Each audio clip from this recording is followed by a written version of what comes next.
Iglesia Bautista Misionera del Talar le invita a escuchar el siguiente mensaje que edificará su fe.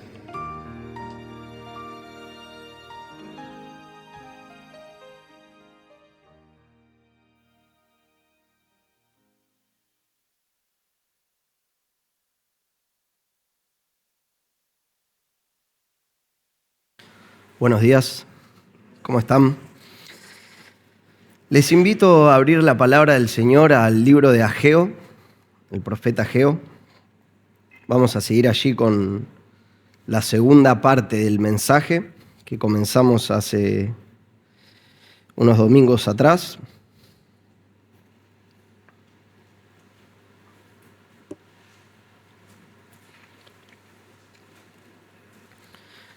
Pero vamos a ir al Señor en oración. Padre Celestial, venimos, Señor, en esta mañana delante de tu trono, delante de tu presencia. Nos acercamos, Señor, únicamente delante de ti por medio del Señor Jesucristo, tu Hijo amado, Señor, a quien tú has enviado a este mundo por amor. Señor, es la mayor demostración de amor que tú has hecho a nuestras vidas, enviar a Cristo a morir por nuestros pecados y Cristo siendo el buen pastor dando su vida por nosotros. Padre, te damos muchas gracias por Cristo, damos gracias por su sacrificio vicario y sustituto a nuestro favor, damos gracias que Él murió en nuestro lugar, para que nosotros hoy podamos presentarnos delante de ti, santos, sin mancha, para que hoy podamos venir delante de ti con toda confianza, pero también con suma reverencia, Señor, entendiendo que tú eres el Dios santo de todo el universo. Señor, te damos muchas gracias por Cristo Jesús, damos gracias por tu Hijo amado. Te rogamos, Señor, que en esta mañana tu palabra, la cual es más cortante que cualquier espada de doble filo, pueda llegar a las profundidades, allí donde se divide el alma y el espíritu. Rogamos, Señor, que tu palabra en esta mañana pueda confrontarnos, exhortarnos, animarnos, refrescar nuestras vidas como un bálsamo. Señor, pedimos que tu palabra obre poderosamente en nosotros. Lo pedimos en el nombre de Cristo, Señor. Padre, que podamos escuchar atentamente tu palabra y tener una disposición de obedecer. Así como dice la Escritura, el que tiene oídos, oiga. Que podamos oír en esta mañana tu palabra, Señor. Lo pedimos en el nombre de Jesús. Amén. Muy bien, vamos al libro de Ageo y vamos a comenzar a partir del versículo 6, que es donde quedamos la última vez. Y nosotros la vez pasada vimos algo fundamental en el pasaje, que Dios se revela por medio de su palabra. ¿Recuerdan eso? ¿Cuántos recuerdan que vimos eso? El Señor se revela por medio de su palabra al pueblo. Y vimos que el pueblo había dejado de glorificar a Dios y había frenado la obra del templo. Dios les había pedido que reedifiquen el templo. Y ellos, por miedo, por presión de en ese momento Persia y de algunos enemigos que se habían levantado, ellos frenaron la obra, dejaron de edificar el templo. Pero también con el largo de los años, 16 años pasaron, vimos que el pueblo en realidad lo que estaba manifestando era una apatía espiritual y vimos que tenían frialdad. Y eso ocurrió después de 16 años, vemos que Dios intervino. El Señor intervino luego de 16 años. ¿Y cómo intervino? Por medio de su palabra. Vimos que decía, vino la palabra del Señor. Continuamente el libro de Ageo dice, vino la palabra del Señor. Así dice el Señor.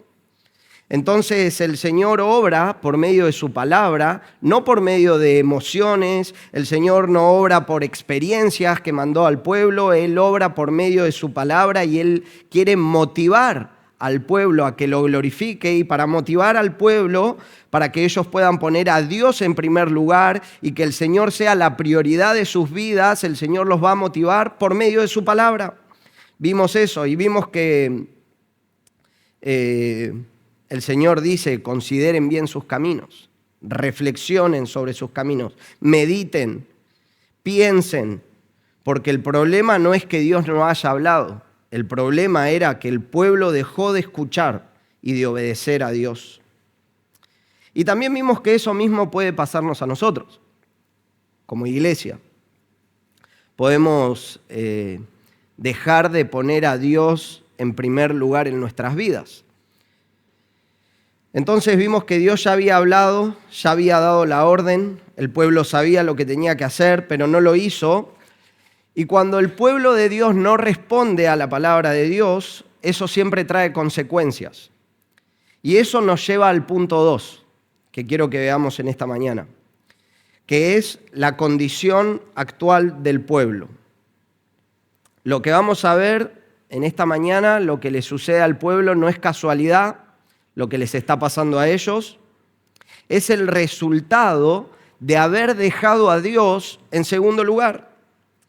Hermanos, lo que le estaba pasando al pueblo no era casualidad, es Dios tratando con sus vidas. Y quiero que veamos eso. Entonces vimos la primera motivación es que Dios se revela al pueblo por medio de su palabra, y la segunda motivación para glorificar a Dios es la condición actual del pueblo. Quiero que leamos a partir del versículo 6, dice así: siembran mucho, pero recogen poco. Comen, pero no hay suficiente para que se sacien. Beben, pero no hay suficiente para que se embriaguen. Se visten, pero nadie se calienta. Y el que recibe salario en bolsa rota. Así dice el Señor de los ejércitos: consideren bien sus caminos, suban al monte, traigan madera y reedifiquen el templo para que me agrade de él y yo sea glorificado, dice el Señor. Esperan mucho, pero hay poco, y lo que traen a casa yo lo aviento. ¿Por qué? Declara el Señor de los ejércitos: por causa de mi casa que está desolada, mientras cada uno de ustedes corre a su casa. Por tanto, por causa de ustedes, los cielos han retenido su rocío, la tierra ha retenido su fruto. Llamé a la sequía sobre la tierra, sobre los montes, sobre el trigo, sobre el vino nuevo, sobre el aceite, sobre lo que produce la tierra y sobre los hombres y sobre el ganado, y sobre todo el trabajo de sus manos. Hasta allí vamos a ver la palabra del Señor. Y quiero que veamos que la motivación es la condición actual. ¿Por qué digo esto? Porque si ellos están por parte del Señor recibiendo todo esto, vos no querés vivir así. Esto es una motivación suficiente. El Señor se está, en el versículo 9, vamos a ver lo que nos dice: lo que traen a casa yo lo estoy aventando. Entonces, que el Señor se te oponga porque vos estás desobedeciendo es una motivación suficiente para que el pueblo vuelva a poner al Señor en primer lugar. Vemos que a pesar de la desobediencia y el pecado del pueblo, el Señor no los manda a la cautividad nuevamente. Él pudo haberlos enviado nuevamente a la cautividad, pudo haber traído un pueblo contra ellos, pero no lo hace, sino que el Señor toma la corrección en sus propias manos.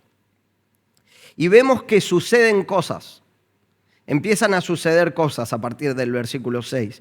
Cosas que podemos decir, situaciones que son anormales. Suceden cosas anormales. Nos dice el versículo 6, siembran mucho, pero recogen poco. Esto es algo completamente anormal, porque nosotros vemos en la palabra del Señor, en 2 Corintios 9:10, que el que siembra generosamente, ¿qué? Generosamente segará. Pero el que siembra escasamente, escasamente segará. Entonces vemos que está sucediendo algo anormal en este pueblo. Ellos están sembrando mucho, pero están recogiendo poco. En Miqueas 6:15 dice: sembrarás, pero no segarás. Esto es algo anormal, lo que le sucede. Vemos que también dicen: comen, pero no hay suficiente para que se sacien. Realmente no tienen plenitud en sus vidas. Miqueas 6:14 dice, tú comerás, pero no te saciarás. Tu maldad está en medio de ti, apartarás, pero nada salvarás. Y lo que salves, yo lo entregaré a la espada, dice el Señor. Entonces, vemos que comen y no se sacian. También nos dice la palabra, beben, pero no hay suficiente para que se embriaguen. Realmente lo que esto significa es un estado de insatisfacción. Tenían frustración, no tenían alegría en sus vidas.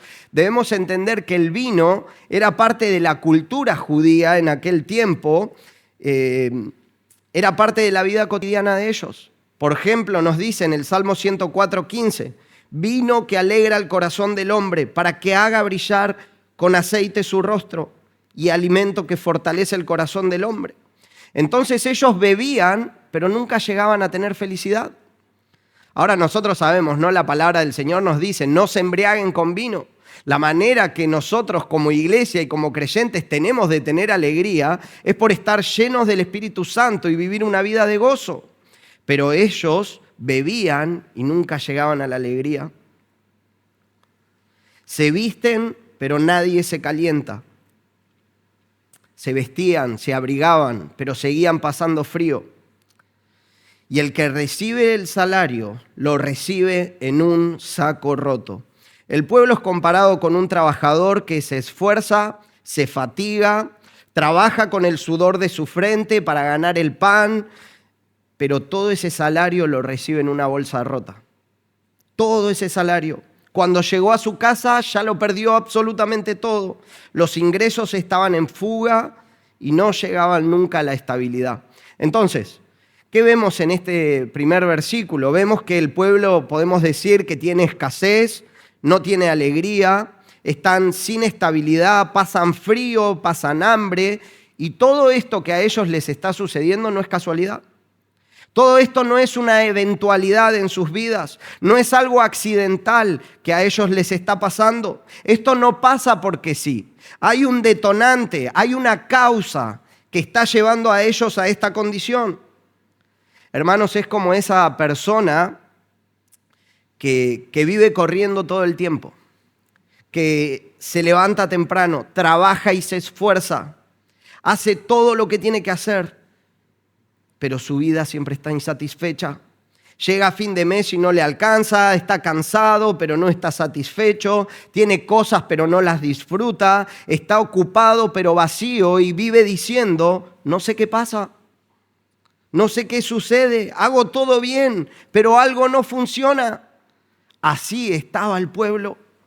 Y el versículo 7 nos dice, consideren bien sus caminos, mediten en sus corazones, consideren su situación actual, lo que les está ocurriendo. ¿Están benditos? ¿Dios los está bendiciendo? ¿El Señor les está proveyendo? La respuesta es un rotundo no. Dios dejó de ser el centro de la vida de su pueblo.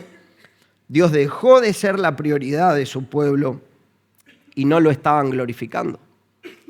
No lo estaban dando la gloria al Señor que Él merecía. El versículo 9 nos dice, esperan mucho, pero hay poco. Y lo que traen a casa, yo lo aviento. La condición actual del pueblo no es casualidad, no es una prueba. Muchas veces tenemos la tendencia de disfrazar la desobediencia y las consecuencias de la desobediencia diciendo, es una prueba lo que me está pasando. El Señor me está probando. Pero vemos que acá lo que está pasando no es una prueba, es desobediencia.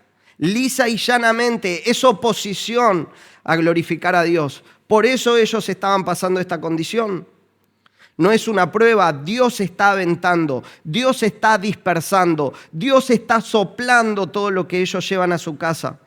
El Señor es el que está haciendo que el pueblo no prospere. El Señor mismo es el que los está resistiendo. ¿Por qué? ¿Por qué? Versículo 9.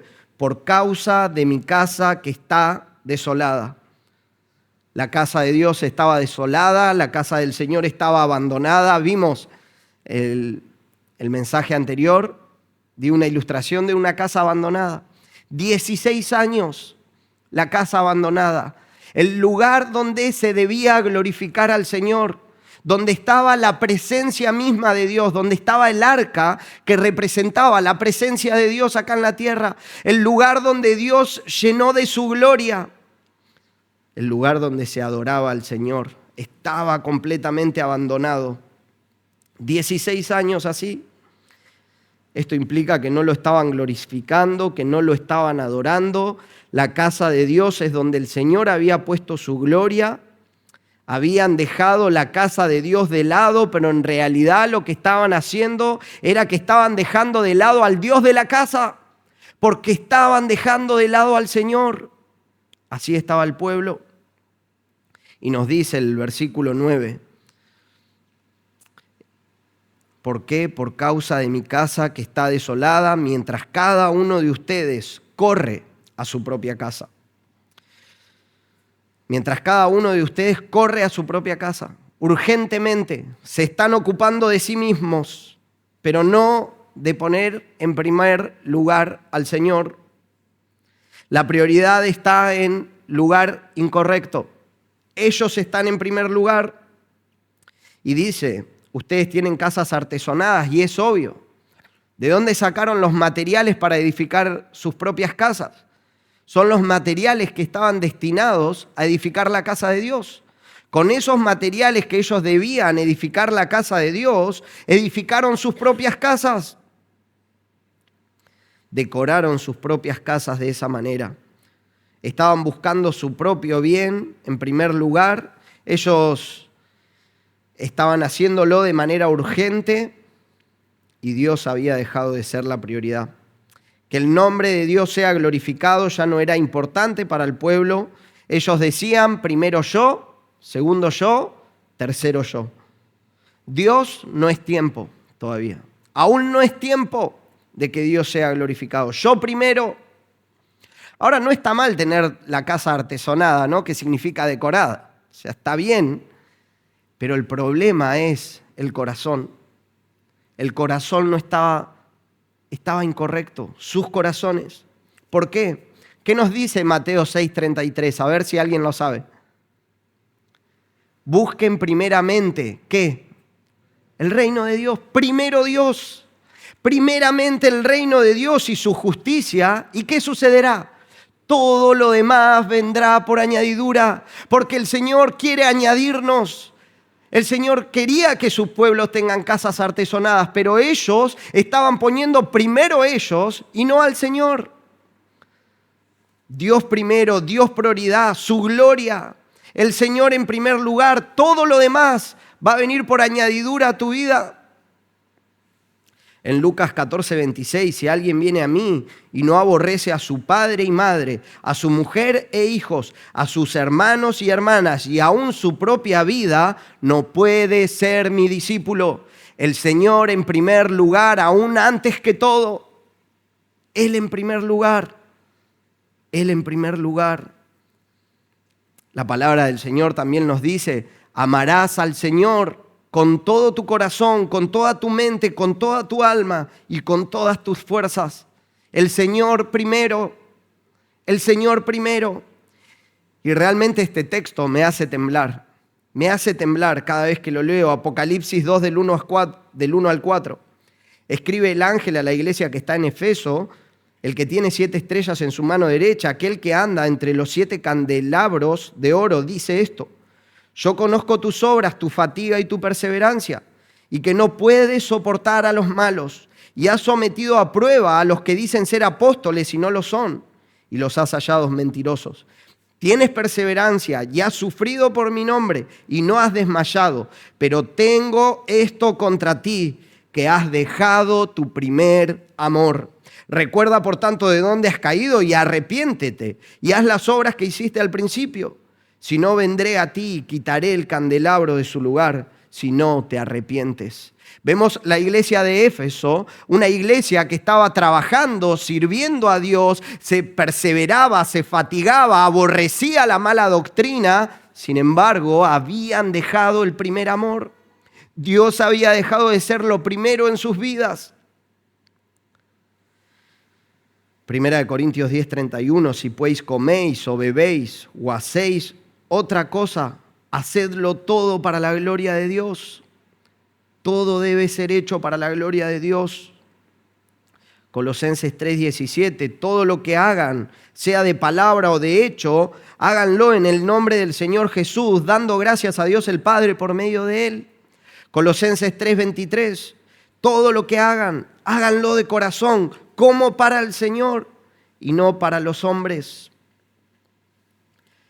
Otra vez, el problema no eran sus casas, el problema es que el Señor dejó de ser el centro de sus vidas. El Señor había dejado de ser el centro de sus vidas. Versículos 10 y 11 nos dice, por tanto, por causa de ustedes, por causa de su desobediencia, por causa de que ustedes dejaron de poner al Señor en primer lugar en sus vidas, ¿qué sucede?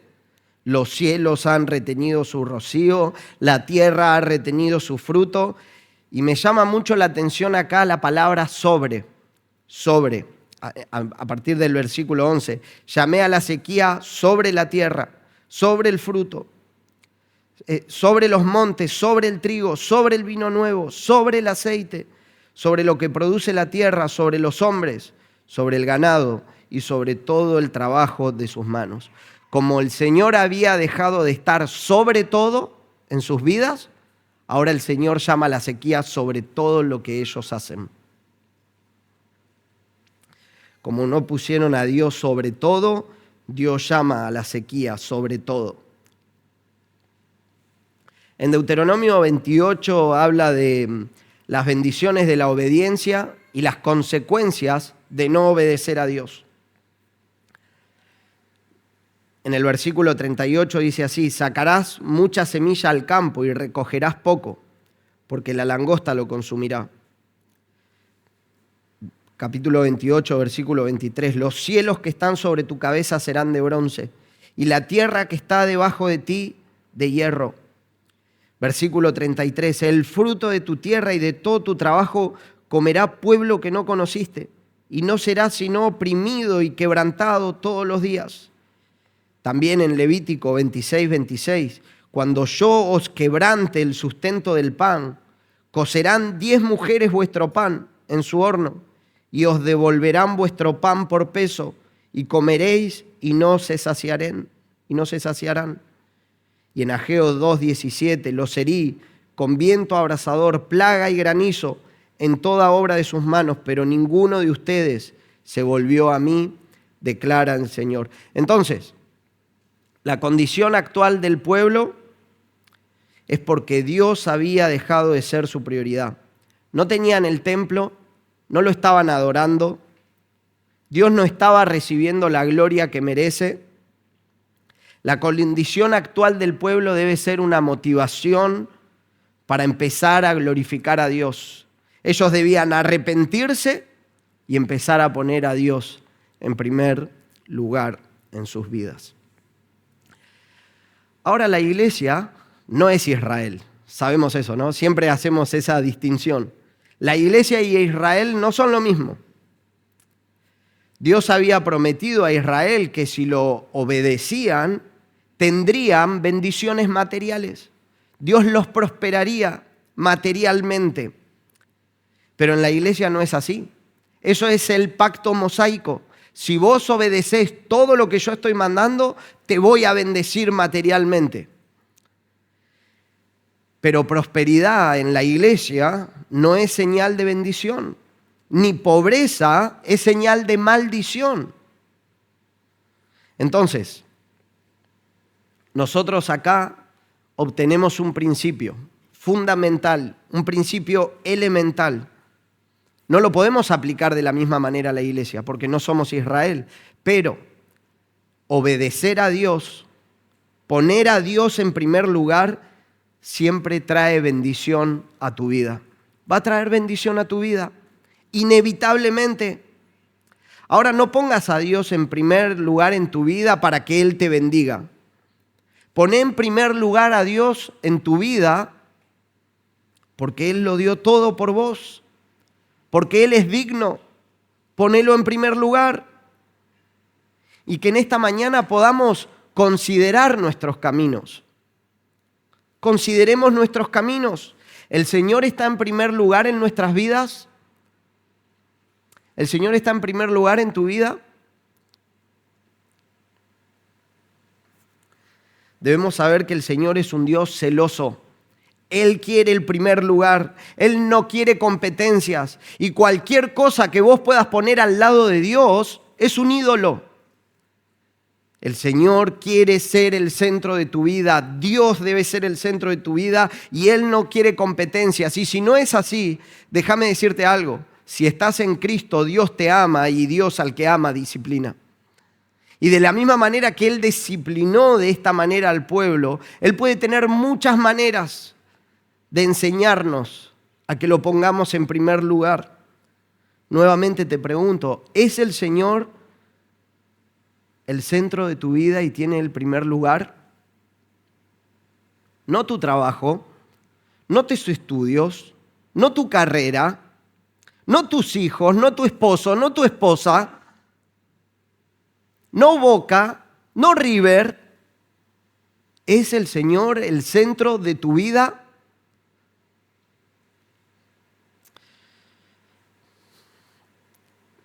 Quizás vos estás sirviendo de manera fervorosa, diligente. Vienes a la iglesia, pero has dejado tu primer amor.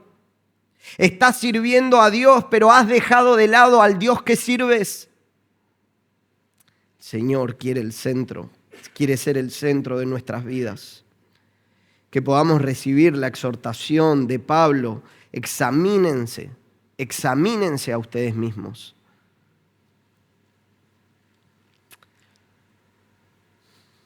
Si es así, que nos podamos arrepentir. Si Dios no está en el centro de nuestras vidas en esta mañana, que nos podamos arrepentir.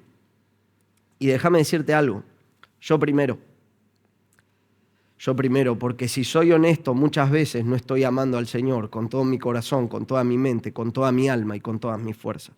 Si soy honesto, muchas veces estoy orando y pidiéndole al Señor, por favor, Señor, que nunca deje mi primer amor. Porque muchas veces me doy cuenta que he dejado mi primer amor y que tengo que volver ahí. Y si vos sos honesto, debes reconocer lo mismo. Muchas veces dejamos a Dios de lado. Ahora, esto no es un llamado a la condenación. Yo no estoy acá para decirles, ustedes deben poner al Señor en primer lugar. Esto es un llamado a volver de esa situación en la que nos encontramos y que podamos poner al Señor en primer lugar en nuestras vidas. Que el Señor nos ayude, que el Señor nos ayude a que Dios sea el centro de nuestras vidas. Nada más, el Señor primero, Él se encargará del resto. El Señor suplirá, como veíamos hoy en el Salmo. Él se va a encargar, Él te va a guiar a verdes y delicados pastos. El Señor suplirá conforme a sus riquezas en gloria todo lo que vos necesites en Cristo Jesús. Pero Él quiere ser el centro de tu vida. Dios quiere ser el centro de tu vida. Vení hoy a poner a Dios en el centro de tu vida. No lo demores más. Entonces vimos la primera motivación para glorificar a Dios es que Él se revela por medio de su palabra. La segunda motivación es la condición actual del pueblo. Y la tercera motivación, vamos a ver que el trabajo en la obra glorifica su nombre. Si se dieron cuenta, pasé de largo el versículo 8. Dice así: suban al monte, traigan madera y reedifiquen el templo, para que me agrade de él y yo sea glorificado, dice el Señor. Ahora he leído varios comentarios y he visto varias predicaciones de predicadores eminentes acerca de este pasaje y muchos dicen que el punto principal del pasaje es adoración. Adoración, Dios quería ser adorado. Pero acá en el versículo 8 yo observo que el Señor quiere ser glorificado. Entonces, en mi opinión, y como yo preparé este mensaje, es que Dios quiere ser glorificado y que ponerlo en primer lugar le da gloria a Dios. Entonces, adoración, glorificar a Dios incluye adoración, pero es más. Glorificar a Dios incluye obediencia, vivir para Él, ponerlo en primer lugar, adoración y un montón de cosas más. Pero no podemos limitar solamente a que este pasaje hable de adoración, sino de la gloria de Dios. Él quiere ser glorificado. Y vemos que el versículo 8 nos da 3 imperativos. Suban al monte, traigan madera, reedifiquen el templo. Ahora, Jerusalén es una ciudad rodeada de montes. Y ya de por sí, subir al monte implica trabajo. Debían ponerse en acción. Subir al monte implicaba esfuerzo. Y nos dice, traigan madera. El trabajo de talar árboles, ellos tenían que ir, elegir el árbol y talarlo. No era una tarea fácil. No es una tarea fácil hoy. ¿Cuántos han talado un árbol? Con hacha. Ahí es más difícil. Yo sé que acá en el talar, cuando empezaron la edificación, había unos cuantos árboles y árboles grandes. Yo no estaba, pero me dijeron que había unos árboles que trabajaron un montón para sacar los árboles. Y hoy en día tenemos motosierras, una Stihl, ¿no? Venimos con la Stihl y ya está, ¿no? No voy a hacer el ruido de la motosierra. O hay máquinas mucho más modernas que literalmente son un brazo robótico inmenso que agarra el árbol, lo podés ver en YouTube. Agarra el árbol así, lo corta en menos de 10 minutos, vos tenés un árbol enorme talado. Es impresionante. Pero en este tiempo, talar un árbol no tenían hachas como las que tenemos hoy. Tenían herramientas, pero no tan sofisticadas como nosotros. Entonces, talar un árbol, ellos debían subir al monte y traer madera, lo que implicaba trabajo. Implicaba cortar el árbol, sacrificarse, hacer esfuerzo. También implicaba trabajo en equipo. Debían trabajar todos juntos, porque no es cosa fácil, no lo podés hacer solo. Debían trabajar como un cuerpo. Requería mucho trabajo físico y mucho trabajo en conjunto. Y luego de eso, bajar la madera. Y lo debían hacer para reedificar el templo. Tercer mandato. Reedifiquen el templo. Construyan, levanten la estructura. En otras palabras, si recuerdan el primer mensaje, terminen lo que empezaron. Lo que han empezado, termínenlo, dice Dios. Suban al monte, traigan madera y reedifiquen el templo. Entonces, la obra del Señor demanda esfuerzo. Trabajen reedificando el templo que ya se había edificado en tiempos de Salomón. Y sabemos que el templo de Salomón era un templo glorioso. Un templo lleno de majestad, algo inimaginable, el templo de Salomón. Trabajen reedificando ese templo. Ahora, estuve investigando esto. El edificio más imponente de nuestros días es el Burj Khalifa en Dubái, Emiratos Árabes, con 828 metros de altura. Y ese edificio imponente, su construcción ronda alrededor de 1.5 mil millones de dólares, construir ese gran rascacielos. Pero ¿sabés que ese rascacielos no le hace ni sombra a lo que fue el templo de Salomón? Algunos estudiosos estiman que el valor del templo de Salomón hoy rondaría alrededor de los 200.000 y 500.000 millones de dólares. Lleno de oro, lleno de majestuosidad, imponente era el templo de Salomón. Pero ¿sabes qué? A los ojos del Señor, todo eso nunca fue lo que lo hizo glorioso a ese templo.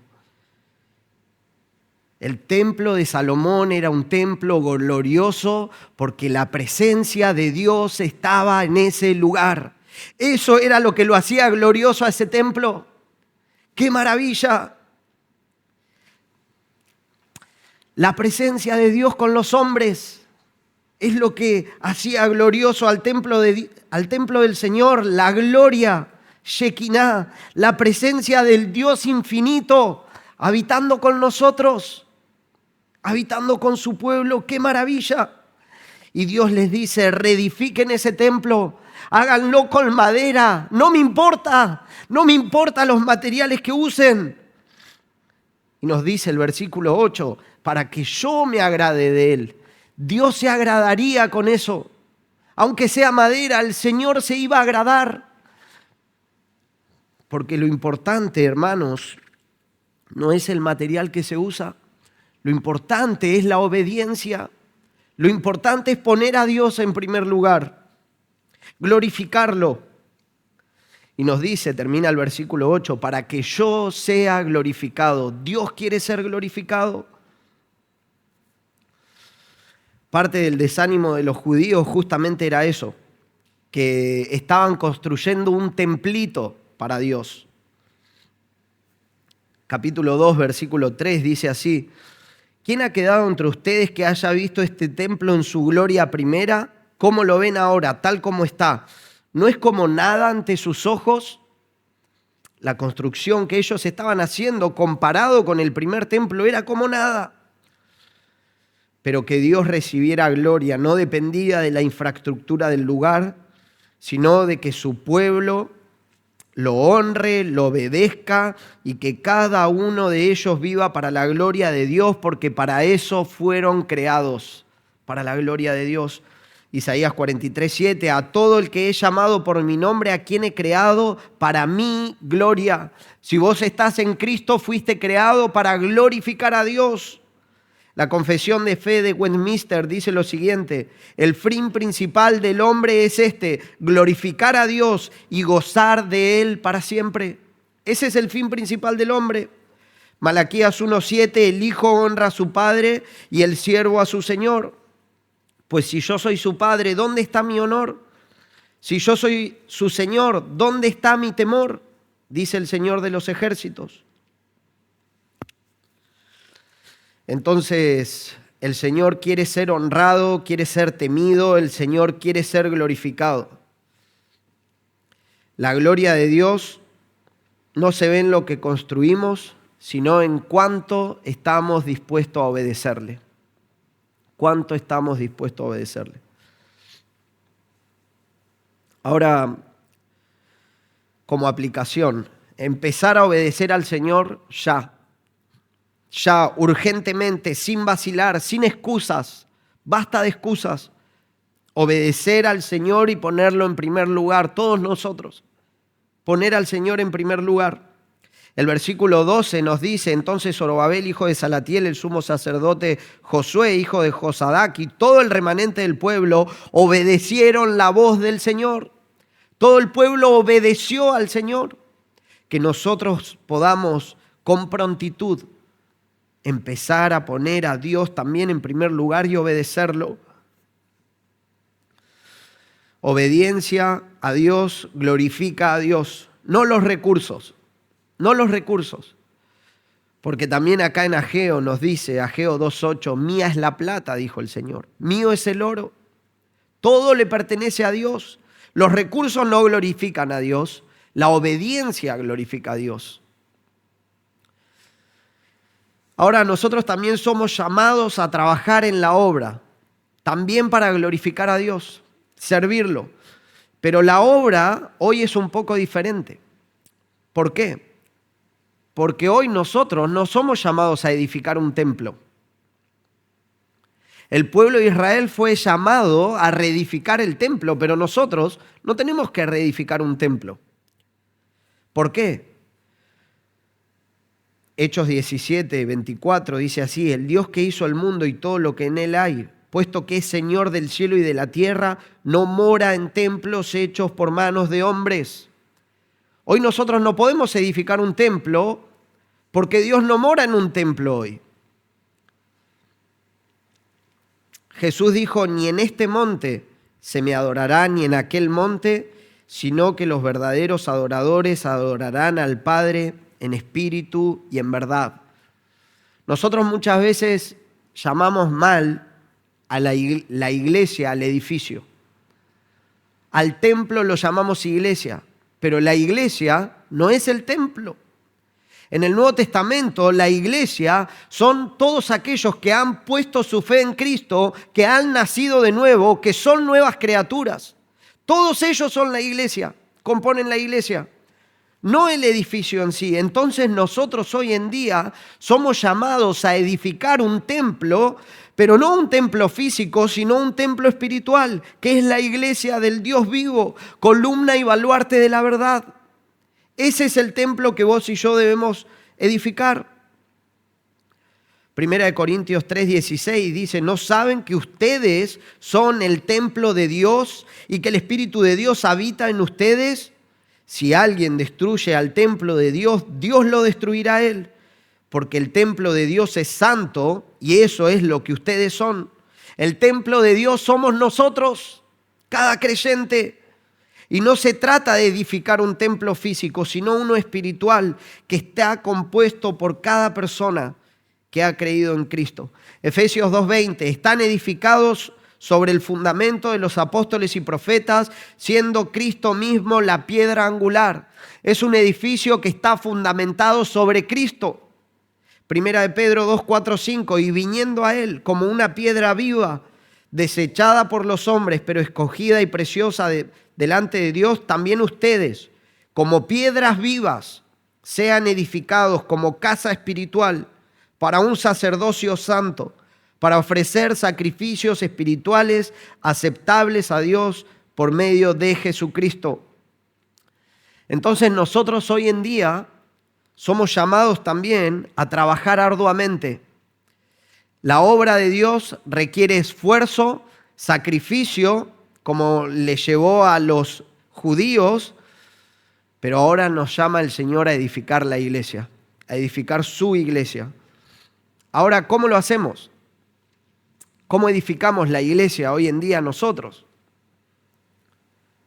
Hebreos 10:24, considerémonos cómo estimularnos al amor y a las buenas obras, no dejando de congregarnos como algunos tienen por costumbre, sino exhortándonos unos a otros, mucho más al ver que el día se acerca. La manera de edificarnos es exhortarnos al amor y a las buenas obras los unos a los otros. La manera de edificar la iglesia, este templo espiritual hoy en día, es velar por las necesidades de los hermanos. Si yo digo, dice Santiago 2:16, si un hermano o una hermana no tiene ropa y carecen de sustento diario, y uno de ustedes les dice, vayan en paz, caliéntense y sáciense, pero no le dan lo necesario para su cuerpo, ¿de qué sirve? La manera de edificar la iglesia es velando por las necesidades de los hermanos, animándonos con la palabra de Dios. Primera de Tesalonicenses 4:18, por tanto, confórtense unos a otros con estas palabras. Ayer miraba que tomé una clase de la facultad por el profesor Jeff Hawkey. Él enseñó una materia que se llamaba unos a otros y enseñaba todo lo que dice el Nuevo Testamento acerca de ese mandato, unos a otros. Unos a otros. Y teníamos que hacer un trabajo de eso, de los unos a los otros, en todo el Nuevo Testamento. Amarnos, exhortarnos, estimularnos, servirnos, edificarnos y un montón de cosas más. Requiere sacrificio, requiere esfuerzo, pero debemos edificar este templo vivo que es la iglesia, para la gloria de Dios. Visitarnos. Hay una historia, justamente en esta clase estaba mirando, hay una historia que el profesor decía que un matrimonio dejó de venir a la iglesia y el pastor empezó a preguntar como pasaron unas semanas y dejaron de venir. Y el pastor empezó a preguntar a los diáconos, a los hermanos, ¿alguien sabe algo de esas personas? Nadie sabía nada. Y cuando el pastor va a visitar a estas personas, la esposa le abre la puerta y estaba re enferma. Y su esposo también estaba enfermo. Y nadie los visitó.